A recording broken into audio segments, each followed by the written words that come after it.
किसान आंदोलन की बात करें तो इस समय पूरे बॉर्डर सील कर दिए गए हैं, किसानों को आने नहीं दिया जा रहा। दिल्ली के अंदर प्रधानमंत्री आवास पर वो अपनी बात कहना चाह रहे हैं, लेकिन उनका विरोध किया जा रहा है, उनको रोका जा रहा है। हमारे बीच में उपाध्यक्ष दिल्ली प्रदेश के कुलवंत सिंह बाढ़ साहब है। बाढ़ साहब, क्या कहना चाहेंगे किसान आंदोलन? देखो,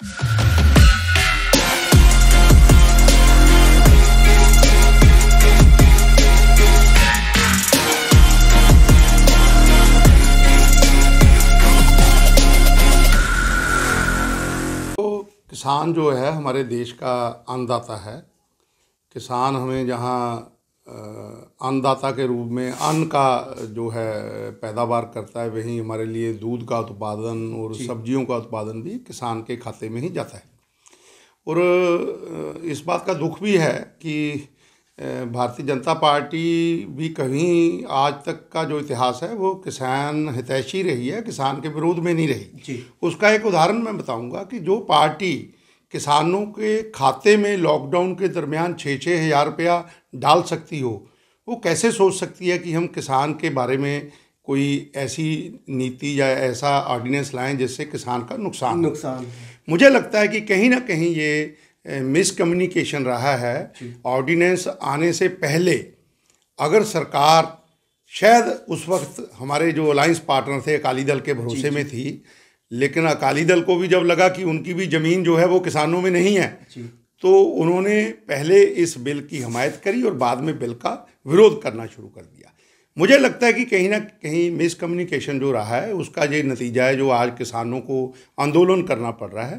भारतीय जनता पार्टी की लीडरशिप ऑर्डिनेंस से पहले अगर किसान जथेबंदियों को बुलाकर उनको भरोसे में लेती तो शायद आज इस तरीके के हालात नहीं होते। अभी भी मुझे पूरी आशा है कि आने वाले समय में सरकार ने 3 तारीख के लिए न्योता दिया है और 3 तारीख को सरकार पॉजिटिवली किसानों के हित में कोई ना कोई हल निकालेगी। बाढ़ साहब, देखने में आ रहा है किसानों को रोका जा रहा है, बर्बरता उन पर बरताई जा रही है, लाठी चार्ज, आंसू गैस के गोले और पानी वाटर गैंग।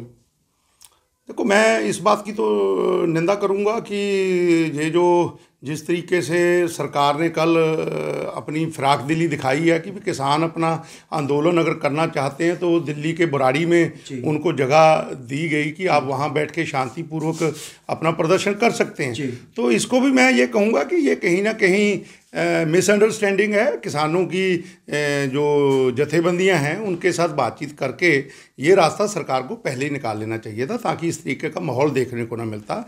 किसानों के प्रति पूरा देश जो है, पूरे देश के जो नागरिक हैं वो किसानों के प्रति अपनी हमदर्दी रखते हैं और सरकार के ऊपर भी निश्चित तौर पर इस बात का दबाव है कि सरकार और किसानों के बीच में बातचीत से कोई ना कोई रास्ता निकाला जाए। इधर तो केंद्र सरकार उन पर लाठी भांज रही है, वहीं दिल्ली सरकार की बात करें उनके साथ लंगर देखो, बात ये है, मैं अब कहना तो नहीं चाहता, आपने सवाल कर लिया।